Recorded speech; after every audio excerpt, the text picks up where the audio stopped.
Hello friends, welcome to Agriculture Warrior YouTube channel. Today we discuss about the C3 and C4 plant fact which come in many competition exams like ICRGRF, NABARD, AFO, Technical Assistant, Agriculture Supervisor and other many PG competition exams. So let's start. First is C3 cycle found in all photosynthetic plant. Then second, plant that use the cycle can be hydrophytic, mesophytic and axerophytic. Which type of stomata found in C3 plant? That is a photoactive stomata found in C3 plant. And high rate of photorespiration found in C3 plant. Leaf anatomy, that is a normal leaf anatomy found in C3 plant. For the synthesis of glucose molecule 12 NADPH and 18 ATP requirement. ठीक है, यदि हम C3 plants की बात करेंगे तो ये सभी फोटोसिंथेटिक प्लांट में पाया जाता है C3 साइकिल।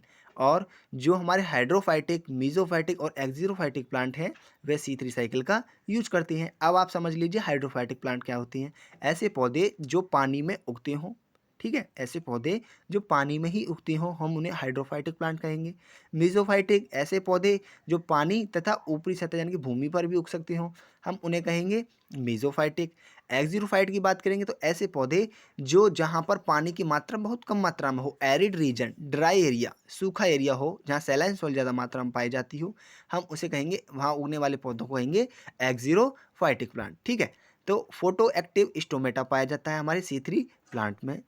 फोटो रेस्पायरेशन की बात की जाएगी तो high rate of photo respiration found in C3 plants, यानी कि जो C3 प्लांट है उनमें high rate of photo respiration पाया जाता है। लीफ एनाटोमी की बात की जाएगी, जो उसकी संरचना जो होती है लीफ की वो नॉर्मल पाई जाती है। For the synthesis of one molecule of the glucose 12 NADPH and 18 ATP are requirement, यानी एक ग्लूकोज के अणु मॉलिक्यूल के लिए हमें 12 तो अपने NADPH तथा 18 अपने ATP की रिक्वायरमेंट होगी हमारे C3 प्लांट में। अब आप समझ लीजिए NADPH होता क्या है। NADPH होता क्या है तो NADPH की फुल फॉर्म है आपकी निकोटिनामाइड एडेनिन डाइन्यूक्लियोटाइड फॉस्फेट। कितनी की मात्रा हमें आवश्यकता होती है? 12। और यदि ATP की बात करेंगे तो 18 ATP की रिक्वायरमेंट होती है हमें एक ग्लूकोज के अणु बनने के लिए C3 साइकिल में। ATP क्या होता है? Adenosine try phosphate. नेक्स्ट हम बात करेंगे single carbon dioxide fixation occur इन C3 प्लांट्स, यानी जो कार्बन डाइऑक्साइड का सिंगल कार्बन डाइऑक्साइड फिक्सेशन पाया जाता है हमारे C3 प्लांट्स में। Primary carbon dioxide atmospheric acceptor, that is a RUBP, यानी कि जो हमारा प्राथमिक जो कार्बन डाइऑक्साइड का जो एटमॉस्फेयर से जो एक्सेप्टर किया जाता है वह हमारा RUBP। The first stable product in C3 plant that is A 3PGA, यानी जो हमारा प्रथम उत्पाद जो बनता है C3 साइकिल में वह हमारा 3PGA। ठीक है, अब बात करेंगे first enzyme involve in that is A Rubisco. जो पहला एंजाइम है जो इन्वॉल्व होता है C3 साइकिल में वह हमारा रुबिस्को।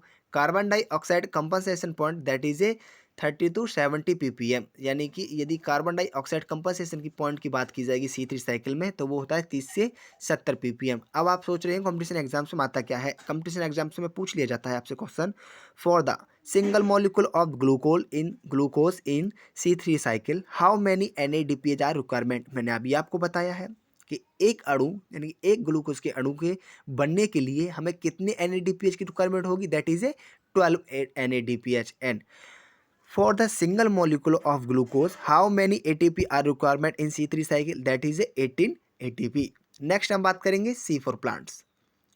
तो C4 plant C4 cycle only found in tropical plants, यानी यदि हम C3 साइकिल की बात करेंगे तो वो हमारे सभी फोटोसिंथेटिक प्लांट में पाया जाता था, लेकिन C4 साइकिल हमारे ट्रॉपिकल प्लांट्स में ही पाया जा रहा है। और plant that use the cycle can be mesophytic, यानी जो हमारे प्लांट हैं जो C4 साइकिल की हैं वे मीजोफाइटिक होती हैं, जबकि C3 साइकिल के जो प्लांट थे मीजोफाइटिक, हाइड्रोफाइटिक और एक्जीरोफाइटिक थी। ठीक है, नेक्स्ट हम बात करेंगे फोटो एक्टिव स्टोमेटा, यानी कि जो स्टोमेटा है C3 साइकिल में भी हमारे फोटो एक्टिव स्टोमेटा पाए जाते हैं और C4 साइकिल में भी फोटो एक्टिव स्टोमेटा पाए जाती हैं। फोटो रेस्पिरेशन की बात करेंगे तो लेस और नेग्लिजिबल, यानी फोटो रेस्पिरेशन की बात की जाएगी तो C3 प्लांट में अधिक क्वांटिटी में अधिक मात्रा में होता है, जबकि C4 प्लांट में या तो बहुत कम होता है या फिर ना के बराबर होता है। अब लीफ एनाटोमी की बात की जाएगी तो C3 साइकिल में हमारी लीफ एनाटोमी नॉर्मल थी, जबकि C4 प्लांट में जो लीफ एनाटोमी है वो कैसी प्रकार पाई जाती है, क्रेंज एनाटोमी पाई जाती है। For the single molecule of the glucose in C4 plant how many NADPH are requirement, that is a 12 NADPH and 13 ATP are requirement for the synthesis of one molecule of the glucose in C4 plants. यानी हमारे जो C4 plant है उनमें एक glucose का अणु बनने के लिए 12 NADPH तथा 30 ATP की रिक्वायरमेंट होगी, जबकि C3 साइकिल में हमें 12 NADPH की तो रिक्वायरमेंट होती थी लेकिन वहाँ 18 ATP थे, जबकि यहाँ 30 ATP है। यही आपको पॉइंट याद रखना है, आपसे क्वेश्चन पूछ लिया जाएगा। For the single molecule of the glucose how many ATP are requirement in C4 cycle, that is a आपके 13 ATP। ठीक है, NADPH की मैं आपको फुल फॉर्म बता चुका हूँ, nicotinamide adenine dinucleotide phosphate. Next हम बात करेंगे डबल कार्बन डाइऑक्साइड फिक्सेशन, जो उसमें उसमें C3 साइकिल में हमारा सिंगल कार्बन डाइऑक्साइड फिक्सेशन हो रहा था, जबकि यहाँ डबल कार्बन डाइऑक्साइड का फिक्सेशन होता है।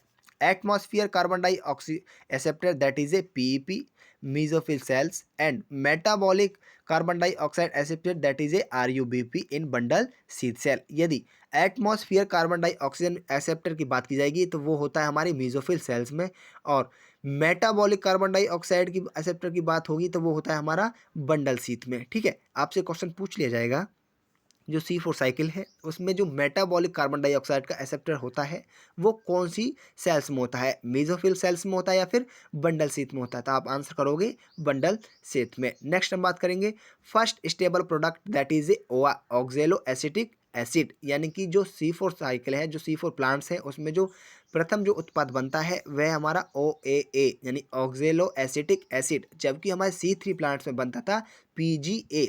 ठीक है, नेक्स्ट हम बात करेंगे first enzyme involve in PEP, that is A carboxylase. जो हमारा C4 प्लांट है उनमें जो पहला एंजाइम है जो इन्वॉल्व होता है वह हमारा carboxylase. C carbon dioxide compensation point, that is a 10 ppm। यानी कार्बन डाइऑक्साइड कंपनसेशन की बात की जाएगी हमारे C4 प्लांट्स में तो वो कितना है 10 ppm।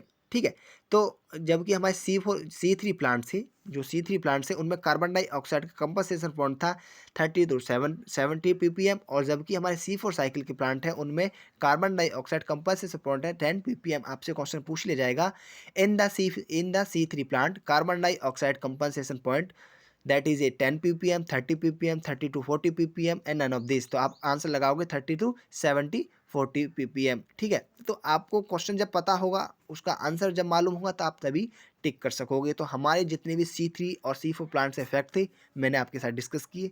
आपको वीडियो कैसी लगी कमेंट सेक्शन में जरूर बताएं। अगर आपको वीडियो पसंद आया तो लाइक करें, अपने फ्रेंड के साथ शेयर करें, सब्सक्राइब करें तथा लाइक करना ना भूलें। Thank you so much.